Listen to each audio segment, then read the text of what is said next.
Magandang araw mga kaparokya, mga kadabarkads. Pag-uusapan natin ang one of the most outstanding city mayor dito sa Kalakhang, Maynila.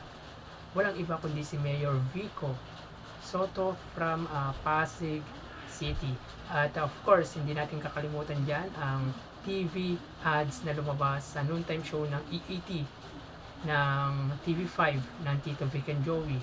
At bago natin simulan yan ay pakisubscribe ang aking YouTube channel. Pakiclick na rin ang bell notification icon para lagi kayong updated sa mga bagong video na ilalabas ko. Mga kaparokya, ayun nga, kahapon ay binilang natin ang TV ads na lumabas sa noontime show ng Tito Vic and Joey, which is ang EAT. At ito ay may total na 119 TV ads. Sa unang gap ay nakakuha sila ng 41 TV ads or TV commercials. Sa pangalawang gap ay nakakuha sila ng 37 TV commercials. And lastly, sa pangatlong gap ay nakakuha sila ng 41 TV ads. At according to my research, sa naririnig ko at nabasa ko, na ang equivalent daw ng isang TV commercial sa may EAT ay nagkakahalaga ng 450,000 at kung totoo man yan ay milyon ang kinita ng EAT sa araw ng Lunes, September 18. At kamakailan lang ay lumabas ang pinakamalaking TV ads na nakuha ng EAT ay 137 TV ads. At nung Sabado, nakakuha sila ng 130 TV ads. So talagang milyon-milyon ang kinikita ng noontime show ng EAT at ng Tito Vic and Joey at ng TV5. At talagang sobrang swerte ng TV5 sa paglipat ng Tito Vic and Joey sa kanilang TV network. At of course, swerte din naman ang E8, ang Tito Vic and Joey dahil sila na mismo ang naghahawak or nagmamanage ng noontime show para sa kanila. Before kasi ay ang Tape Incorporated, ngayon ay ang TVJ Incorporated or TVJ Production Incorporated, which is ang chairman ay walang iba kundi si dating Senate President Tito Soto. At yun nga po, ulitin po natin, kahapon ay nakakuha po sila ng 119 TV ads. So, milyon-milyon po ang kinikita ng noontime show ng Tito Vic and Joey, which is ang EAT ng TV5. Pag-usapan naman natin ang prominenteng mayor mula sa Pasig City. Ulitin ko po, disclaimer po, ako po ay hindi taga Pasig, ako po ay taga Quezon City at lubhang natutuwa lang po ako sa ipinapakitang dedikasyon niya ni Mayor Vico Soto sa kanyang nasasakupan. At aminado po ako na naiinggit po ako sa pinapakita ng mayor mula sa Pasig. Kamakailan lang mga kaparokya, mga kadabarkads, ay binigyan ko kayo ng information regarding sa Pasig School, public school student na tatanggap ng 1,500 pesos per student plus malusog na batang Pasigueño, and aside from that, meron din silang school supplies na ipamamahagi sa mga estudyanteng Pasigueño, which is yung mga nag-aaral lamang ito sa public school mula sa syudad ng Pasig. So yun nga, according to Mayor Vico Soto, makakatanggap ng 1,500 pesos per student, at kung may anak kang tatlo ay makakatanggap ng 4,500 pesos. Again, 1,500 per student. And aside from that, ang laman ng malusog na batang Pasigueño ay iodine salt, vitamins, at yung century tuna. At according to Mayor Vico Soto ay na-delayed lang daw po ang school supplies na supposedly ay napamahagi na po sana bago magpasukan. So dahil nga po sa delayed because of a quality of a supplies, school supplies ay na-delayed po ang pamamahagi nila ng para sa mga estudyante. So ipapakita ko sa inyo mga kaparokya ang pinost ni Mayor Vico Soto. Yan. Ito po yon. Ito lang po ay kapopost niya lang po kagabi. 18 hours.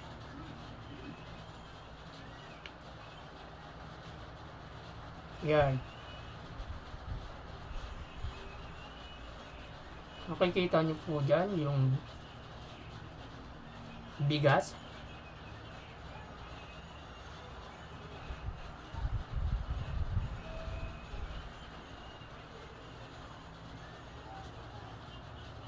Yan. Doon po makikita po natin yung bigas, parang 6 na sa isang plastic ay 1.5 kilong bigas. At makikita din dito iodized salt, yung birch tree or yung gatas, yung vitamins at century tuna. At diyan po ay para sa elementary student. Ito po. Yan, para sa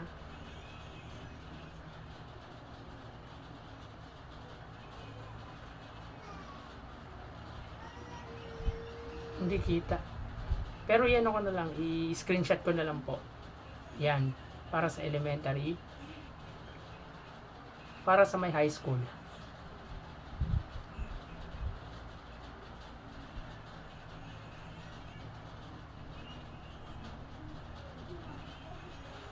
Ayan. So, i-screenshot ko na lang po yan para at least makita nyo po ng buo. Dito sa high school ay mayroong vitamins, iodized salt, 1,500. Pero yung 1,500 po na yun, school na po yung magbibigay ng, parang administration na po ng school, public school ang magbibigay ng pera na yan. Kasi syempre, ano yan kumbaga, confidential yan. So birch tree, gatas para sa mga high school yan. At bigas. So hindi ko akalain na marami pala ang ibibigay ni Mayor Vico Soto. Akala ko mga parang simpleng ano lang, pero madami pala. Kumbaga talagang kahit papano ay makakatulong sa Pasig City or mga magulang, mga parents mula sa Pasig City. Yan po ay yung style of governance ni Mayor Vico Soto.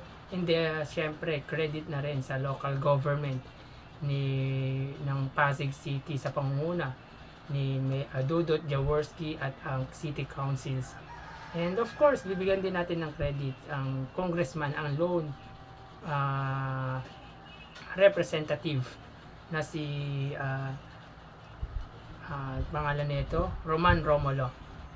So papakita ko po sa inyo yung kung papaano magtrabaho si Mayor Vico Soto. So meron akong courtesy po to ng vlog ng Pasig. Yan.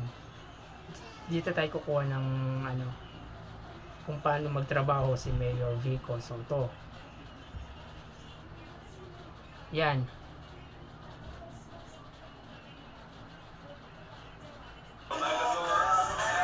Courtesy po kay kay vlog ng Pasig. Ganyan po magtrabaho si Mayor Vico Soto. Talagang pinupuntahan niya. Yan.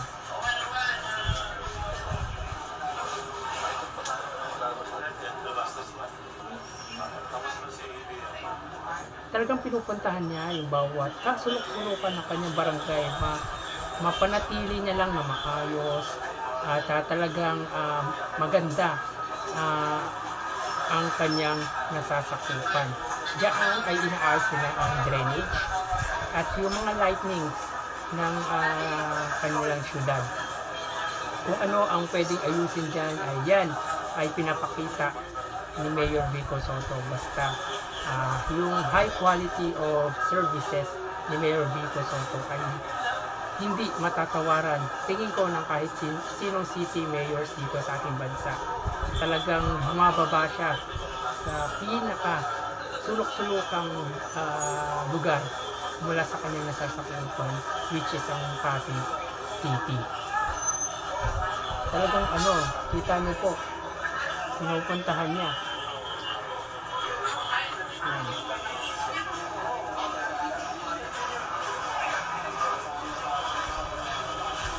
Yan ang city mayor na dapat nating tularan. Yung mga current mayor na dapat tularan ay walang iba kundi si Mayor Vico Soto, at hindi siya talaga sali sa mga politicians. Hindi siya nagbibigay ng comments sa mga politicians.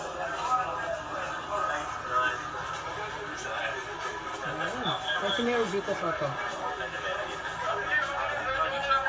Sayang hindi masyadong kita, no?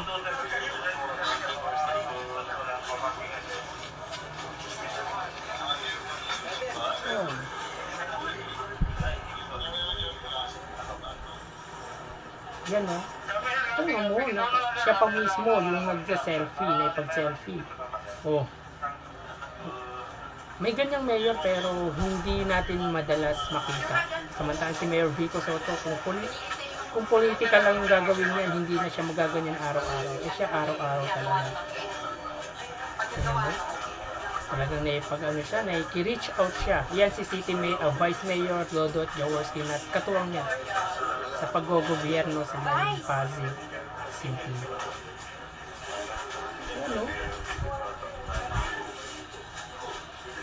Talagang pinapakinggan niya yung mga hinaing ng nasasakupan niya mula sa Pasig. Talagang pinapakinggan niya ang mga problema ng bawat barangay sa kanyang nasasakupan. Sorry, may tumatawag pa. So ganyan ang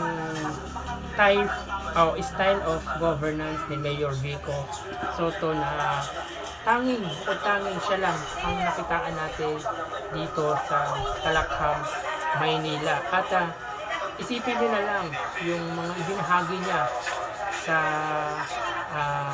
city niya sa may Pasig City, at talagang yung hindi nasasayang yung mga taxes na binabayad ng kanyang nasasakupan, at talagang kudos talaga. Sobrang bilib talaga tayo sa style of governance ni Mayor Vico Soto. So yan, itin po natin. Mo yan, naki-reach out talaga siya, nag-reach out talaga siya sa mga taga-Pasig. Hindi matatawaran yung ganyang had-ikain niya sa buhay, sa paglilingkod sa kanyang nasasakupan. Kung sana, hindi ko naman po minamaliit ang city mayor dito sa Quezon City. Masyado pong malaki ang Quezon City, at alam naman natin na may kanya-kanyang problema ang bawat lungsod. Pero again, kung ang isang politician ay tapat sa paglilingkod, kahit hindi mayaman ang isang syudad, maibibigay niya ang pangangailangan ng pamilyang ng bawat Pilipino. At yan ay nagagawa ng city mayor ng Pasig City na si Mayor Vico Soto. Parang tamang-tama ang kanyang ang tagline ng Pasig na sa Pasig City ay umaagos ang pag-asa. Diba? At saka kamakailan lang ay nagbigay ng fire trucks ang ang local na government ng Pasig City, at yun ay 28 fire trucks. So tingnan natin, ito ay post ni Mayor Vico Soto. Hindi talaga matatawaran, ay kumbaga sobrang nakakabilib talaga si Mayor Vico Soto. Nakakaingit din syempre. Yan po. Isipin niyo po yung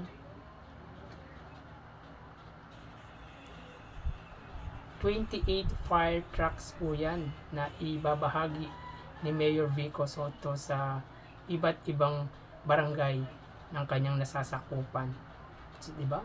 So, hindi na nila problemahin. Wag naman sana magkaroon ng, syempre hindi natin ng sunog, pero at least sa ganyan pa lang makikita na kung ano ang hindi nasasayang na pagbibigay or pagbabayad ng tax ng mga taga-Pasigueño, di ba? Hindi matatawaran. So, talagang nailalagay sa tama yung mga taxes na ibinabayad ng Pasig City, at hindi ka manghihinayang na ikaw ay nagbabayad ng taxes, at hindi ka manghihinayang na dahil hindi, kumbaga hindi nasasayang yung binabayad mong taxes. So yun ang ating pag-uusapan, mga kaparokya, mga kadabarkads. At lagi ko naman sinasabi sa inyo, mag-ingat, lagi magdala ng payong, at uminom ng 8 basong tubig araw-araw. Again, thank you and God bless.